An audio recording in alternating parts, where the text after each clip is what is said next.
Hi everyone, it's Kanesha Baynard from boldlivingtoday.com and welcome to a special edition of Wednesday Club. And this is our weekly broadcast where we talk about the club. The C stands for creativity, the L is learning from and successfully navigating life's transitions. The U is for untangling from things and thoughts that keep us small, and the B is for building and amplifying our boldness. So today we have a pre-recorded episode because we have our special guests and we want to be really grateful for their time and just really have the opportunity to learn from them. And I am smiling so hard because I feel like I got to see the journey of these two experts and them coming to their high expertise on the topic we're going to talk about today. So I would love to have Sara and Bethy introduce themselves, and also welcome to Wednesday Club. So happy to have you today. Yay. We're so excited to be here. So my name is Sara Staley. My pronouns are she, her, and hers. And I'm Bethy Leonardi, and my pronouns are she, her, and hers. Yeah, and we are co-founders and co-directors of an organization called A Queer Endeavor. We're also folks at C.U.B, University of Colorado Boulder.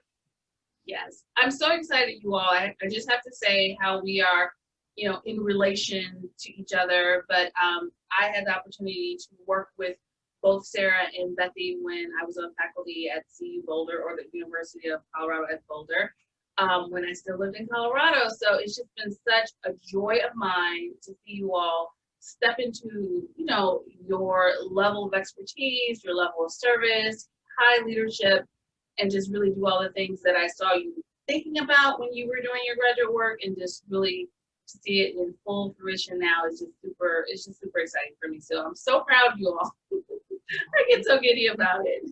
Thank you so much.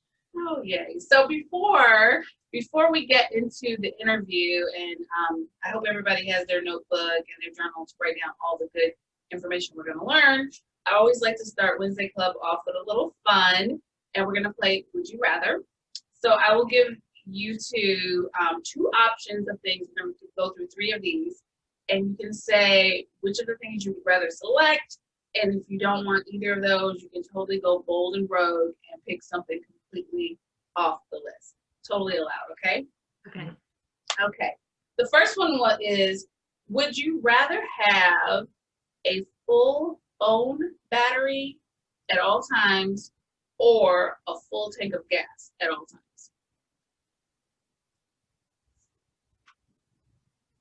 I'm going to go with phone battery. I think I'm going to go with phone battery too. Yeah, I think right now, since I'm a little bit at home all the time, I think I would go with phone battery too, because then that's one less thing to think about, right? Right. Yeah. Right. I think I haven't gotten gas in a really long time. So. Yeah, no, same. Okay, if you didn't have to think about safety issues at all, would you rather lounge by the pool or at the beach? Beach. I mean, I think everyone is feeling like just the itch to go somewhere. We don't live by a beach, so that would be so dreamy right now. Yeah, that would mean that we actually got to leave the state. So that'd be nice. Yeah. Yes, leave the state, have some sunshine, be at the water. I totally understand. Yeah. Okay, so here's my last one. And this one is something like one of my things I think about, especially when my kids were younger. Would you rather have to deal with a blowout diaper or projectile vomit? I'm going to say blowout diaper. Me too. Yeah. Me too. One of the things that I don't miss, and so we have an almost 2-year-old, and I don't miss the spit up that you don't know is there until you're out, and then you smell something, and then you're like, oh my. So yeah, I think the diaper. Same. I mean, we're pretty used to poop in our house.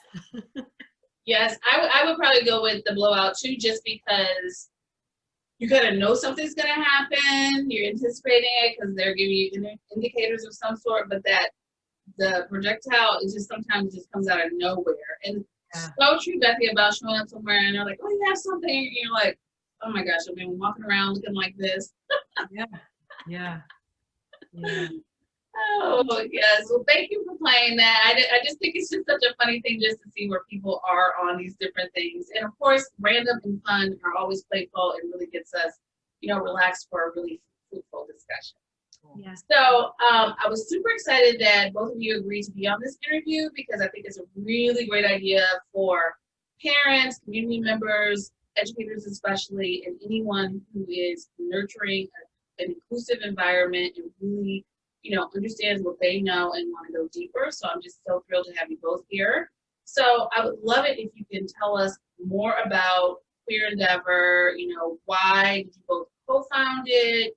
How did you select the name? Just take us through the early history of Queer Endeavor. I can start. Okay. Interrupt me though. Okay. Okay. So we were both graduate students at the University of Colorado Boulder, and it was around the time, like 2010, when a lot of LGBTQ students, it seemed like in the news media, were dying by suicide. And a lot of attention was on, it felt like every day a new case was in the paper. And, we realized as a program, or we kind of thought about, at CU, we don't do a great job supporting teachers and graduate students too, to be prepared to create classrooms and schools that are safe and affirming for LGBTQ students and gender, sexual, and family diversity, like broadly speaking. And so our dean at the time, Lori Shepard, really, took our concerns seriously. And so we initially started, we revamped sort of the whole teacher education program and made sure that throughout the program, it didn't matter who you had, you'd walk through the program and get some support. But we also realized, and this is kind of where Queer Endeavor came in, that we owed a big debt to educators in the field who we had given degrees to, or they earned degrees at our institution, and we did very little to support them to be with students in the field. And so that's when we started what we called Teacher Institutes. A Queer Endeavor is kind of this like thing that we just kept making up. And so we started hosting these Teacher Institutes. We invited educators, local educators from the field, and they were like 2 Mondays in a row, 2.5-hour sessions. We fed them and just, anyway, they were filled every time. We did like 3 of those. And so that kind of got us thinking, like, we need to, reach out to districts and really sort of develop partnerships with districts and work together in their unique contexts to support them, to support their educators and principals. And so at the same time, we created this little film, which is on our website, and these, we call them the angels. They are Randy and James, who are the Twisted Foundation, philanthropists, local philanthropists here, and we got connected with them, and they basically took us under their wing and funded the beginning of a Queer Endeavor, and have continued to support us financially so that we could get this off the ground. Yes, I think I would add to that.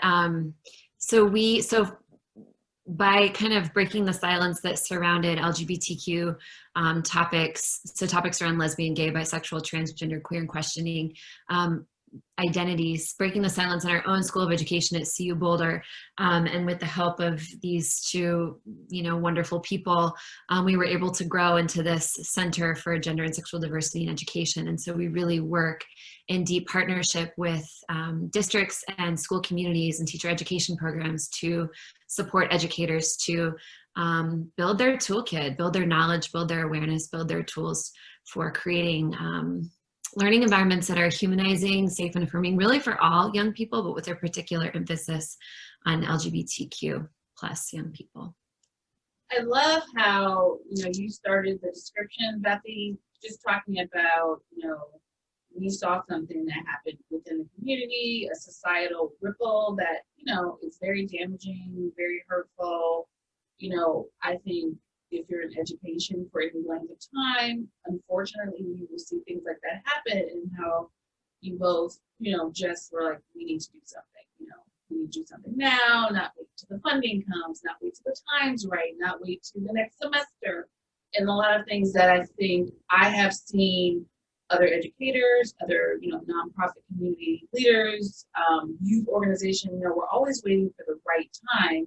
But I really resonate with what you say about, no, it was critical, we needed to move, did not have a mapped out plan, did not have all the answers, but we did something. And I think more people need to hear that level of planning, because sometimes I think some of us, and I know I have had this, even though, I push myself to do things and, do my best to be an advocate, sometimes I am waiting for a good condition, and I have to remind myself, that's conditions right now. Let's go. Let's be about investing in our communities and our youth so that everyone can feel safe and feel nurtured, and that we'll have the right toolkit. So, this is not easy work, right? It is not easy work. Some people are more open to it. Some people are wherever they are. I don't want to say closed off because I don't want to judge them, but they are where they are. And I know this work has been described as tender work. So what exactly does that mean? And, when you're going into work with people and doing tender work, what does that look like? Yeah, I think the tender aspects of this work are such an important part of the way that we approach this work. I mean, we have found, so we've worked with over 7,000 educators at this point, and we have found that by and large, teachers want to do right by young people. Like, they show up every day because most of them care deeply about students and, want to have the best classroom environment possible for them. But as Bethy was saying, teacher education hasn't done a very good job supporting teachers to even say the word gay out loud. And socially, we certainly haven't done that. And so there's a lot of fear, and there's a lot of things that people don't know they don't know how to do it. They don't know what to say. They don't know how to respond when something happens in the classroom. And so that anxiety and fear of getting it wrong, of saying the wrong thing, of kind of becoming paralyzed in the moment, can be really overwhelming for folks. And so a big part of that, when we have the opportunity to work with teachers, we just name that and create kind of an invitation for people to say, yeah, like, these are the emotions that I'm bringing to this work. And I mean, obviously you have to move through that, but just naming that this is tender work for all of us, depending on the different ways that you show up to the conversation. As queer people, it's not always the easiest work to do either, as people are kind of bumbling around as they're, learning where they are in this conversation and in this work. That can be painful too. So it is tender work. Yeah, I think,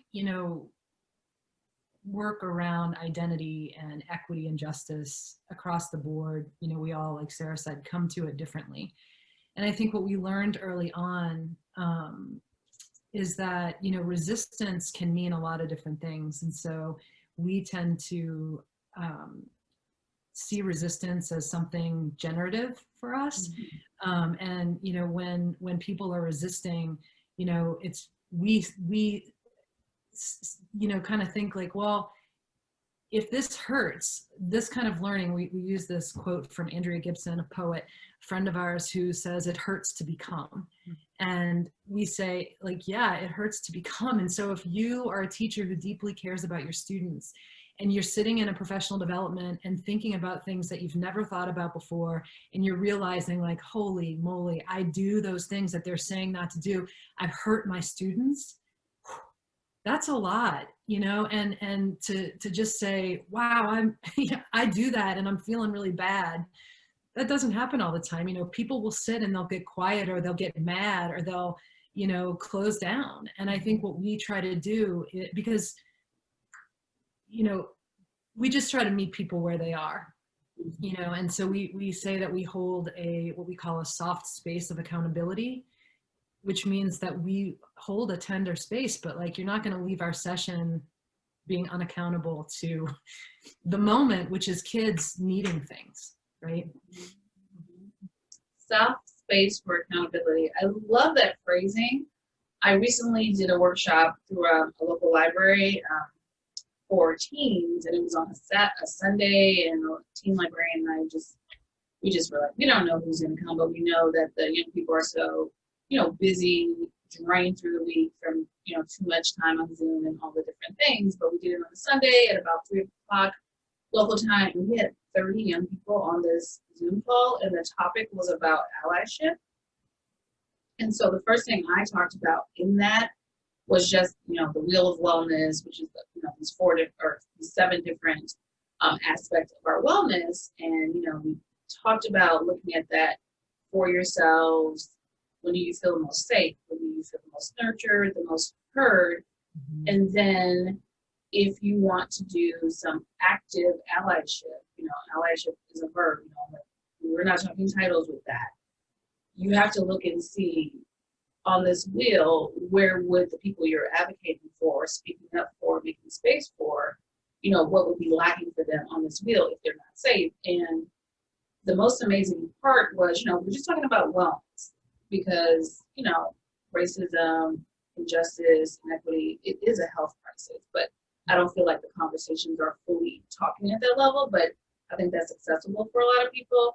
And the most powerful thing in listening to these young people is that they talked about how they felt when they saw the injustice and where it kind of shook them, and then they didn't know what to do, but since they had some language, like you talked about, a different way to approach it, and and not worrying about getting it right, but just having something to do, like they were just so much more equipped than the librarian and I had prepared for, just because they have some earlier noticing, and I think they're a lot more open about not having all the answers. And for me, I think that's so promising to hear the work that you're doing. I think that's so promising because, having those, I would say, core values in an expansive way is really the direction that we need to be going in. So with that, I would say, what do you all see as the biggest obstacles for, educators? And when I say educators, that's like from school officials, classroom teachers, the support staff, whatever the case may be. And then what are the obstacles for the rest of us, to unlearn things around oppression, injustice? I know I have a list. Yeah. I mean, I think, we try not to think in terms of like obstacles because there are so many. So we're, but then there's always something that you can do, right? There's always a little thing that you can do, no matter which context that you're in, to make things better, to send a signal to students that you get what they're throwing down, or you see them, even in the most, I would say, dangerous contexts for educators to do work around queer topics and supporting queer kids. There are signals that, as queer people, I feel like we look for, and like, you might not see it, but we see it. Yes. So I think one of the biggest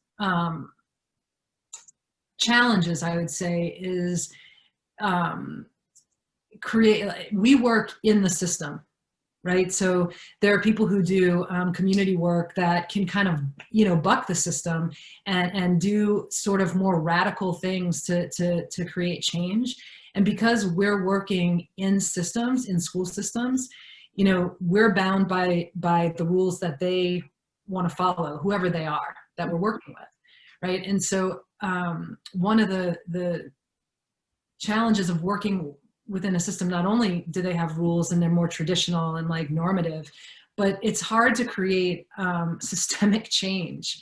Like we'll go in and do one session with a whole faculty, or we'll do 5 sessions with 20 people from the school, and so to get everybody on board, I think that's a big challenge. And what it means to be on board, varies from place to place. I don't know, that's what I'm sitting with. Yeah, I mean, I'm thinking about just things that come up a lot when we go into schools. I mean, it's kind of like there's a list of maybe 5 obstacles that we hear over and over and over again. And parents are one of the obstacles. Teachers are afraid of parents and families and pushback.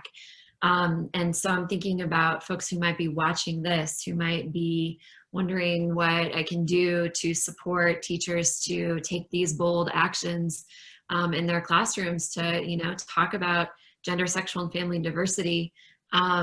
You can demand that this is the kind of inclusive, affirming curriculum. These are the kinds of conversations that you value and that you want teachers to be having in the classroom. You want teachers to be providing opportunities for every student, every family to be positively affirmed and reflected.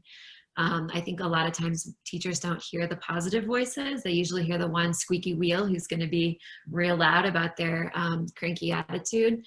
So I think that's a big one. And then I think I guess I started off with fear as kind of the biggest obstacle, but also thinking differently, like kind of thinking about a different way of doing school that's not kind of repeating the same ideas or ways of excluding certain groups and certain people from the ways that we talk about history or the stories and voices that we include in our language arts curriculum.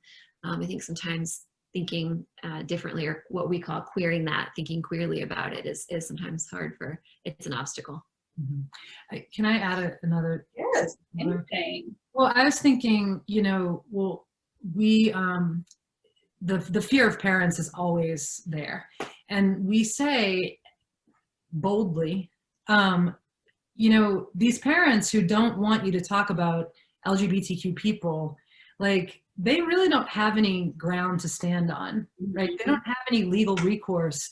They can't come after you for creating an inclusive environment, in a democratic education system.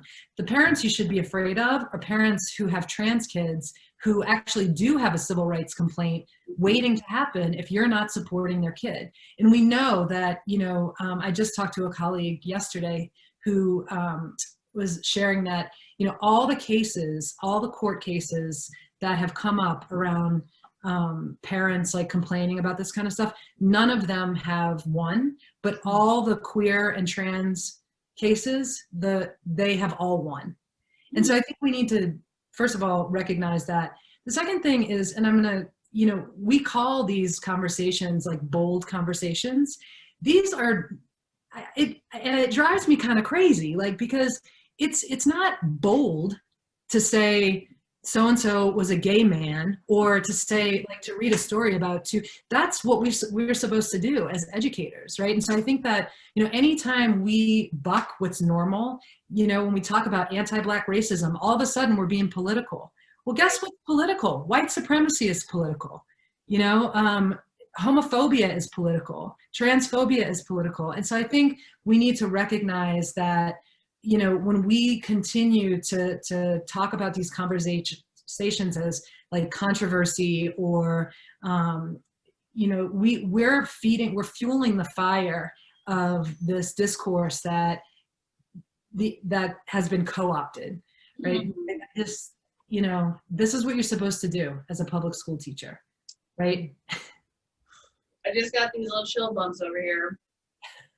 Because in my whole career as an educator, especially when I was like affiliated with a formal organization, I was like always in trouble because everything you're saying, Bethy, was just like, I don't think we should be doing this.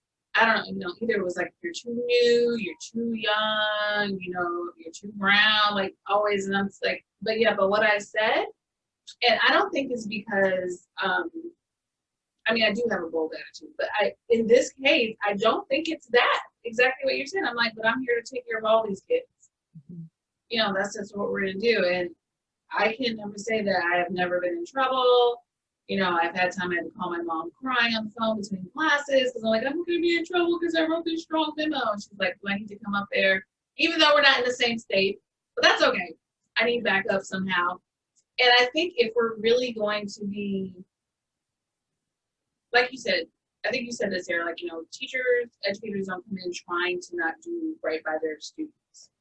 But when we don't do right by our students and we get called out, and however that happens, you know, there's the choice of you're going to be the better educator and stretch, or you're just going to maintain this normative system, which is not okay.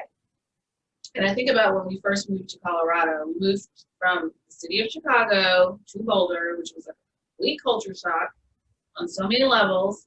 My goodness. And I got this job, you know, which was a great job, and wasn't where we worked together. And because I don't want you to think, who could that have been? It wasn't the same place. And I remember being in this administrative role, and one of our humanities teachers, and I wish I could remember what the book was, but it was a book, and one of the characters is gay. Okay. I mean, the way my phone just was ringing off the hook, and probably by like the 5th to 7th call, I was like to the head person, I was like, we need to have a meeting about this, because these families need to be educated, because I should not be getting like one call about this. We should not have any calls about this. Well, we have to, I'm not thinking about anything, but some young person has been in this class and has heard of these reactions, and that's not okay. Like, that's all I can think about right now. And, you know, there was the pushback of, well, we just don't want the families to be upset. And I'm like, but there are some upset families. Like, I'm an upset family, and my kid's going to come to the school eventually. I can't have this environment. I cannot let this go. And the interesting piece about it is when I had to go down the whole list of, if this particular situation is not okay, then this one won't be okay, and this won't be okay, and we're going to just open up the floodgates of, you know, oppressive behavior. Is that what we're doing? Right. Right. And, you know, and I was new. Yeah. New to the state, new to the job, new to the community, but it was just, it's just like, if you are really going to do the work, and I'm not saying I did it perfectly, because I probably didn't, you know, the memo probably could be written better. Okay, fine. But you have to go there. And you have to go there without a full plan. Right. I love your that your instinct was to educate parents and families, like open up, okay, this is happening. This is information for our community about where we are with this. And so let's have a conversation about it, so you can understand what the goals are of this lesson or me teaching this book. And so we can talk about what these responses are about, rather than just shutting it down, which I think is what happens way too much. Yeah, I think parents, like, they don't, it's like, what do they think we're like teaching kids how to have gay sex? That's like the thing. And I'm like, first of all, don't teach kids. First of all, if you're teaching people how to have gay sex, like, I want to go, because like, what does that even mean, having gay sex? You know, and I've been gay for a long time. Okay, I want to go to that workshop and check it out, you know? But the other thing, and this is, I think, another challenge, is that people equate the beliefs with identity. And so one of the things that we bring up is, you know, we're not telling anybody what to believe. Like, we're not saying gay people are the best people, even though that's obvious, right? But I'm good with that. Yeah. What we are saying is that gay people exist, and they deserve to be seen in this curriculum, right? And when people say, well, what about the beliefs of, you know, Christian kids who don't believe, it's like, identity trumps beliefs. Like, you can have your beliefs. We're not telling you what to believe. You know, historically, beliefs have taken away the rights of people. And like, my queer identity does not take away anybody's rights. You know, and that's something that we need to get really clear on. You know, just me being me does not harm you legally. And the opposite has not been the case. Yeah. Thank you for that, just because that particular conversation is very difficult for me with other people, because then I just get mad, because I'm like, that just makes no sense. Like, I can't, there's no logic for me. I'm like, what is this conversation? But I am growing, work in progress. Just listen, and try to pick apart the fear piece, so I can go there first to get in. Otherwise, we're just not going anywhere. And I don't want that either. Right. No, I don't want the conversation to end. Yeah, but whew, lots of deep breaths on that. I know. Okay, so in all of this, you know, I consider myself to be a disruptor. That's a word that my daughter called me probably about, I don't know, 4 years ago. or maybe 3. She had, I guess she was a junior in high school, and they had done done the civil rights unit for American history or whatever. And she went to her teacher and said, Miss So-and-so, I just want to let you know you did an excellent job on this unit. This is the first unit on civil rights that I haven't had to have my mom come to the school in my whole education. So, with that, she said, Mom, you're such a disruptor of different things. And I was like, I don't kind of like that. But, now that I've grown into it and understand it better, I'm like, I'm okay with disrupting things. And I'm definitely not always making friends with people, when I'm doing my work. It's hard for people, and sometimes that gets to me, but not that much to stop. So, I like to call people out as possible, but I've gotten better at calling them in. Before it was just call out, done, cut off at the knees, move on. But now it's more of, how can I have this conversation deeper, let you feel heard, and get to some other challenges you might be experiencing before we can get to the conversation we want to have. So, I know you both probably have had similar experiences, being disruptors, calling people out and calling them in. I know, Bethy, you said you try to meet people where they are. So, why do you think, or why is it important for all of us, if we want to really do this work, continue to do it well, not just do it, but do it well, to poke, holes in what's thought of or considered to be normal, status quo, regular? Why do we need to keep doing this? Because we want things to change, I think that's what we're after. Like going back, I think, to the first question, the reason why we call our organization a queer endeavor, like, it's really grounded in queer theory, which is all about disrupting the norms. So you can think about queer in 2 different ways. You can think about it as like a noun or an adjective, or you can think about it as a verb. And as a noun or adjective, it kind of can be shorthand for all of the letters that fall under the LGBTQ+ acronym. But when you're using queer as a verb, like to queer somebody's thinking or to queer your curriculum, it means really rattling common sense, or really pushing on questioning what counts as normal here, and how are we all being kind of duped by those norms? How are we buying into them? And what would it look like for us to say, no, I actually am not down with that norm, and I want to change it. So I think, it's the reason why we encourage teachers not just to include a book with a gay character, because inclusion, that's great. It's really important for all students to see a book with a gay character in it, but that doesn't change anything. In fact, that could actually just reinforce, if a student reading that book doesn't like gay people, it could just like reinforce that homophobic attitude.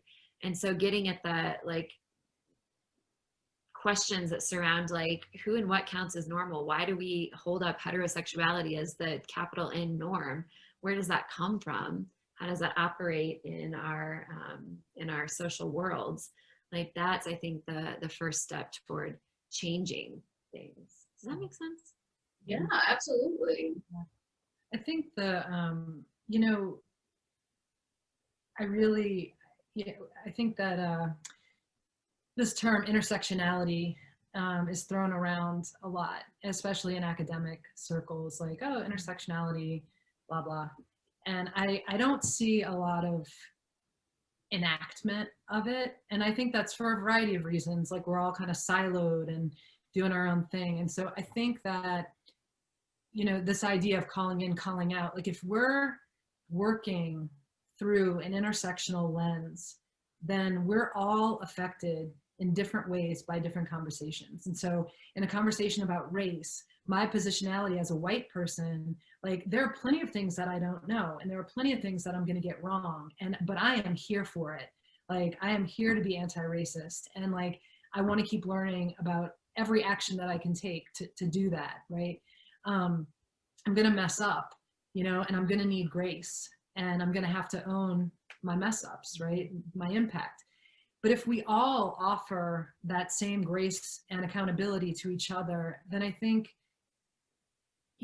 we should all feel that discomfort at some point, and we should all feel like we know some stuff at some point, but right now, I think we're in this moment where we're just afraid to say anything. I'm like, I'm going to post something on Facebook. Will you come read it? It's like, and you know, it's about this, that, you know, and it's like, I don't want to be afraid to try to take a stand for something that I believe in, that I know is a good thing that will move toward justice. But I think right now there's a lot of calling out, especially on the left, and it's like we're eating each other, and it just really bums me out. It's like we need to help each other figure out where the gaps are, like where we're buying into normativity in a way that benefits us and feels comfortable, you know, and we all need to do that work. Yeah. I think the biggest challenge that I've experienced, like especially in this extraordinary time, and like you said, posting something, you know, especially when your intent is in the right place, but the impact might not have gone the way you wanted it to go. And I have said to somebody who was like, hey, you know, you probably shouldn't say it this way. This is why, and whatnot, but I don't want to offend you. And I said, oh, absolutely not. I said, if you're coming to me to help me be more expansive, which is my goal, then that's all I need to hear, right? If that is how you're intending to correct me, to educate me, then, you know, that's the place we need to go. Now, if my reaction is great, I'm learning it, or I'm going to need a day or two, you've done your part, I need to do my part, and then that's what we have to do, because, you know, it's not always comfortable, like you said. It's not always comfortable. And even for some of us in education, or some of us who are highly educated, you know, because sometimes people have pushback. Well, I know this, and I've read this, and I've done this, and it's like, and still, you know, it can be a challenge. And one of the things I tell my clients, and I always use myself as the example because I'm not going to have them do something I wouldn't do, is when you look back 12 months from now on the situation, will you have any regrets as far as you wish you did something else? Mm-hmm. Just think about that, you know, because you don't have to do it perfectly, but did you make any progress? And if you stay in that space, then you don't get your feelings hurt so much in it, and you don't have to worry about being right. You know, because I think being truly inclusive and truly intersectional is not about being right. Right. It's just not. I don't know if I'm going to plug yes, Renee Taylor. I don't oh know. yes. The Body is Not an Apology. You know, she just did an interview with Brene Brown, and I've listened to it like 3 times so far. And she connects radical self-love. Have you heard it, by the way? Yes. Okay. Yes, that's why I'm all like cheesy about it. Yes. Yeah, it's so good. Yeah, she's so smart, but she connects radical self-love to white supremacy, right? And the whole like shame to like why we don't do a better job disrupting, you know, the ladder, taking the ladder down that you know affects all of us. And I think that feeling when you mess up, you know, whether it's around your own identity or an identity that's not yours that you're trying to work for justice around, and you mess up, that feeling is so bad. And you just like, you know, it's like, what do you do with it? Like, you know, you can react and like get mad or defensive or whatever, which is a knee-jerk, which a lot of us, that's the first thing we want to do is like protect ourselves, you know? Yes. But if you just let that feeling guide you to be better instead, like understand the feeling in a different way, like, oh, there's that feeling, I get to grow from this, instead of like, oh, there's that feeling, I'm so embarrassed. Right. Or you don't have to become the feeling. Like it doesn't mean you're a bad person. Like you don't have to, like it might feel like shame, but it doesn't mean you're a bad person because you messed up. You messed up. And so you got to feel it and then move forward. And I think the radical self-love piece is forgiving yourself in those moments, right? And not making it about you. It's like really want to change things. And so the internal work that we have to do is sort of letting go of the ego of getting it all right. I think the biggest piece too with that is, you know, with the right audience, sharing that story of how you dealt with it, like when you've had to deal with something like that, to help the next person, because it's going to continue to happen. We just are better at, you know, when we see our role, how we center ourselves, you know, because that's the challenge too. We get all in our feels. And I think for me, when I'm talking about something that can be really painful for someone, I will talk about, you know, when I have had a flub, a mess up, whatever the case may be, and what I did about it. And they're like, oh, and look at you, you're like still alive, still, you know, able to talk about it. Like, you know, I don't know what people think the worse outcome will be. And I think if we're talking about it more, then people understand, like, okay, I can recalibrate, forgive myself, do any apologizing that I really need to do sincerely, and then keep going. And you're going to be okay. Yeah. Yeah, I like that. Me too. I wish we could design some sort of like bold curriculum for students, for teachers to teach around these topics and having these conversations, because I think it's such an important part of the work that needs to happen with teachers and with students. And that requires a radical rethinking of what counts as necessary in terms of like teaching and learning, curriculum. Like standards are important, but like this is the work that we all need to be engaged in. Yeah, this is why I'm enjoying my work with Parent Ed so much, and those parents come and they sign up for it, so I'm not so concerned about somebody telling on me. Oh, in trouble again. Oh my gosh. We're trouble. Okay. Okay, so we have this pandemic. They're talking about this twin-demic because of the flu season, which when I heard that term, I was like, I need no more terms like that. Mm-hmm. We have a very divisive election year, to say the least. And, this racial awakening of sorts for some people, and then just kind of like where you been from other people, like you're just getting to this. So people are feeling so stretched thin, overwhelmed. And, if you want to start to unlearn, like you really, I just want to get going, what can they do? What should they focus on? And I always tell people, don't focus on more than 3 things if you want to make a big change or disruption, but where can they start? We talked about this question a little bit, and it felt like it was one of the harder questions because everyone's at such a different point, and some people are feeling so depleted. Yeah. And so maybe the first step is you just take some space for you to like do what you need to do to take care of yourself and to heal. I think for people who are just waking up and just kind of entering this conversation and just starting to feel some rage, I do think that doing your own learning, like educating yourself is an important first step. And I think that involves reading or listening to podcasts or whatever it is. Start with the Brene Brown podcast with Sonia Renee Taylor. Read Sonia Renee Taylor's book, The Body is Not an Apology. But as we were talking about this, Bethy was kind of pushing on me because she was like, yeah, but you also have to do something, right? Like nothing changes if you're just like, in your abstract world of reading and thinking. Like change comes through action and solidarity. So as I was thinking about that, I was like, well, I think you got to vote. I think that's one action step that we all need to be taking seriously right now. But I'm curious about what you would say about the action piece. Yeah, I mean, Dr. Linda Mizell, who posted something like, about white liberals, thinking that they've done such a good job because they've read a bunch. And like, that's kind of where my reaction came from. I mean, we spent the whole summer reading and, just really trying to educate. And also, I think just starting conversations, I think, calling things out when you see them, even though you're scared. I mean, that same feeling that kids have about being an ally that you talked about earlier, like they don't know what to do. Adults have that feeling too. And it's like you hear something or you read something and you're like, okay, can I just unread that so I don't have to do anything about it? But it's like, now is the time to do something about it.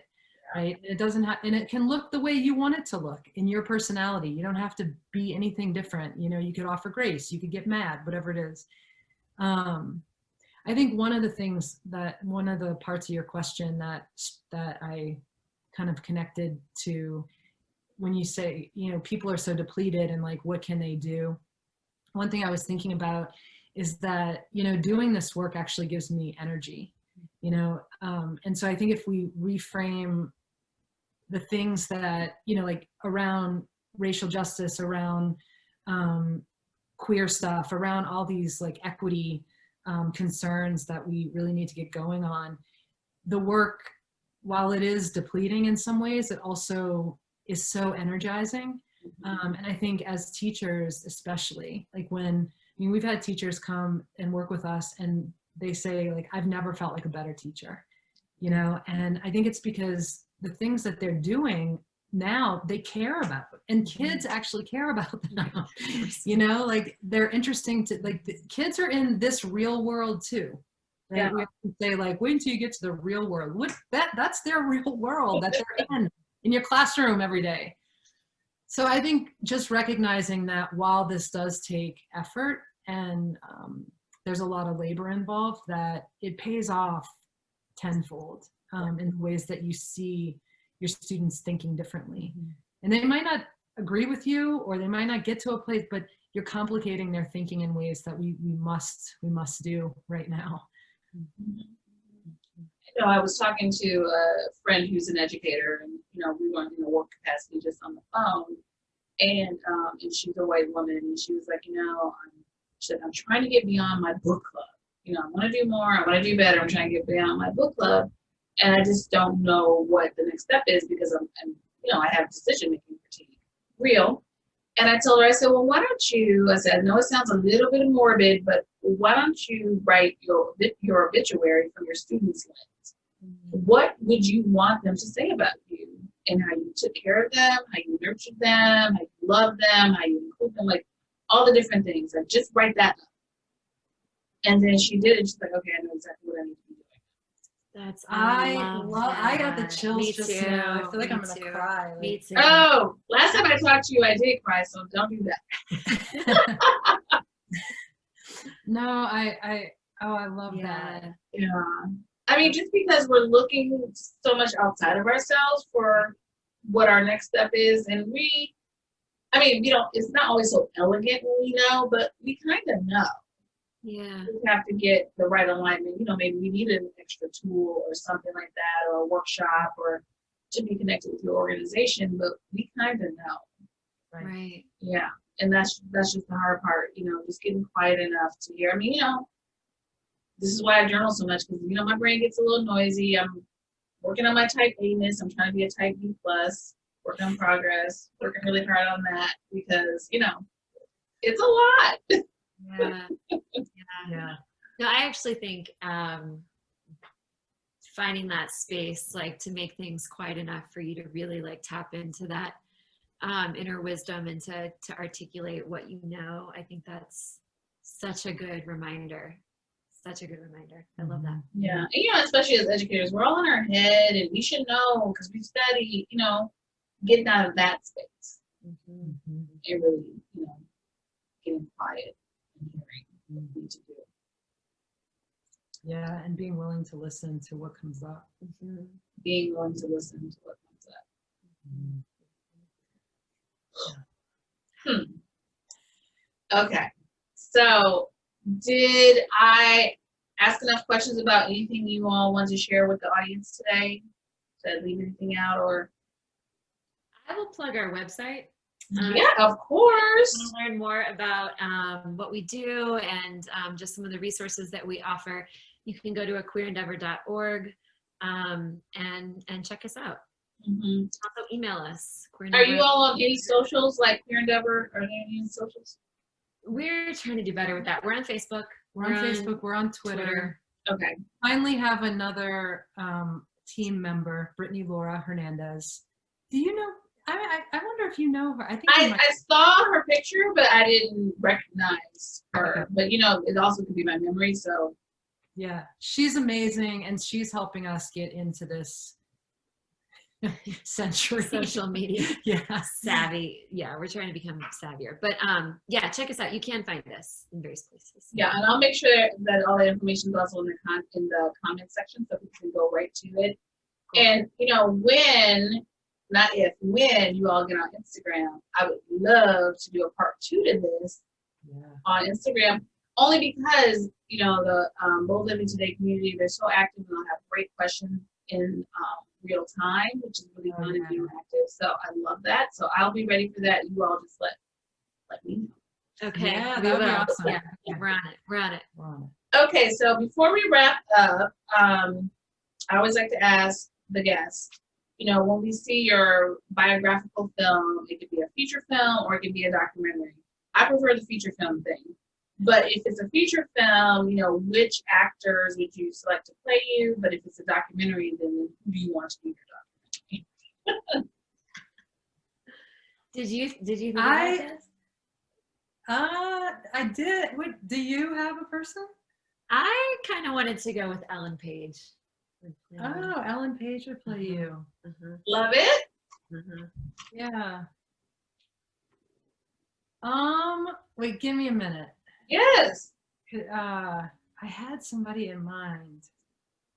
Sarah, I'm always casting people for these movies that I'm creating in my brain. I'm like, oh, I'm just cast so as this That's person. hysterical. Yeah, I read that question. I was like, that is such a good question. I mean, I think mine wouldn't be a woman. I know that. It would be like some. You're in charge. Yeah, some kind of like. Oh, I know who. So the guy who what's that movie with the this is like classic me. Yeah. Where the kid falls in love with and he's riding a bike everywhere, and we saw it in the theaters, and he's like adorable, and his parents he like falls in love with that older woman, but then she leaves. Oh my goodness. What is this movie? Come on, we'd never go to the movies, so you don't remember? No. It was recent. And remember that scene? I don't remember. I don't know. Okay, so everybody who's listening, I'm gonna find out what this is for y'all because now we're gonna all be so curious. I know. Which character was it? He was like the main character. That's who you would play. Get to play. That's how I get. Yeah, I get to play me because we kind of have the same gender. Okay, I need to know what this is. Yeah. I'm leaving everybody hanging. They're gonna come. That's good. That's good. So y'all have to tune in to the next time. Oh, I love this so much. Thank you so much, Shiva.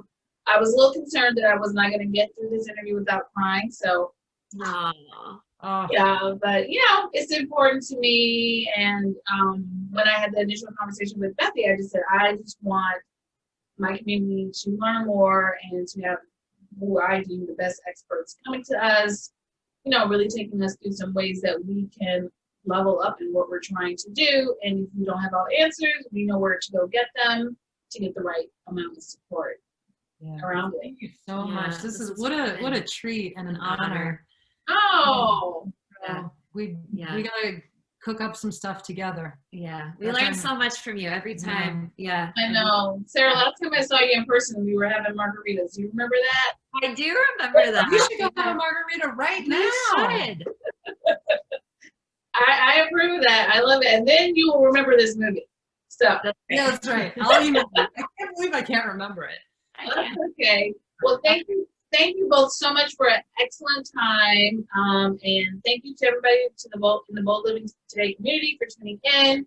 Check out A Queer Endeavor. Check out the comment section so you can go right there and learn more about what Dr. Staley and Dr. Leonardi are doing to make our world better.